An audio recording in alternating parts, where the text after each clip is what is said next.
Hello అండి, ఇవాళ మనం ఎంతో టేస్టీగా ఉండే ఎగ్ బజ్జీని ఎలా చేయాలో చూద్దాం. ఇప్పుడు దీనికోసం ఒక 6 గుడ్లను బాయిల్ చేసి పీల్ చేసి పక్కన పెట్టుకోవాలి. ఇప్పుడు వీటిని హాఫ్గా కట్ చేసుకుందాం. ఎగ్స్ని హార్డ్ బాయిల్ చేయాలి. ఇలా హార్డ్ బాయిల్ చేయడం వల్ల ఎగ్స్ అనేవి బ్రేక్ అవ్వకుండా ఉంటాయి. ఇప్పుడు బ్యాటర్ కోసం ఒక బౌల్లోకి 2 కప్పుల శనగపిండిని యాడ్ చేసుకుందాం.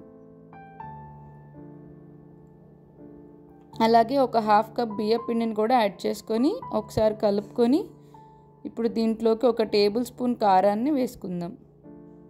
అలాగే ఒక 3-4 టేబుల్ స్పూన్ ఉప్పును కూడా యాడ్ చేసుకుందాం.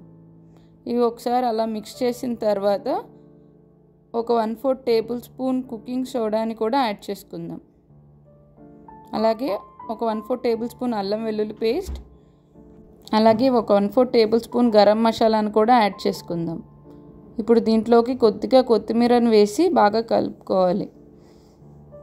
కొద్దిగా వాటర్ యాడ్ చేసుకుంటూ ఈ బ్యాటర్ థిక్గా మరియు పలుచగా లేకుండా మీడియం కన్సిస్టెన్సీలో కలుపుకోవాలి.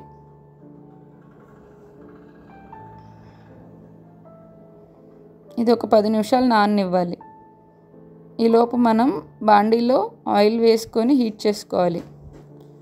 ఆయిల్ బాగా హీట్ అయిన తర్వాత ఈ ఎగ్ని బ్యాటర్లో డిప్ చేసుకొని అంతా కోట్ అయ్యేలాగా డిప్ చేసుకొని ఆయిల్లో వేసుకోవాలి.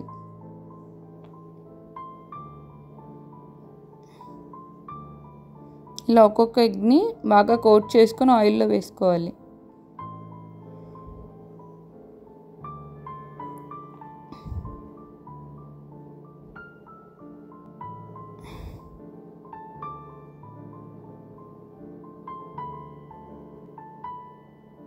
ఈ ఎగ్స్ని బాగా గోల్డెన్ బ్రౌన్ కలర్ వచ్చేలాగా ఫ్రై చేసుకోవాలి.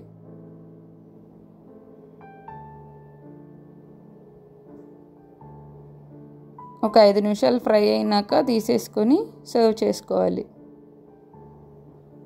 ఇలా ఎగ్స్ అన్నీ ఫ్రై అయిన తర్వాత సర్వ్ చేసుకొని వీటిని కట్ చేసుకొని ఆనియన్స్ ఇంకా కొత్తిమీరని స్టఫ్ చేసుకొని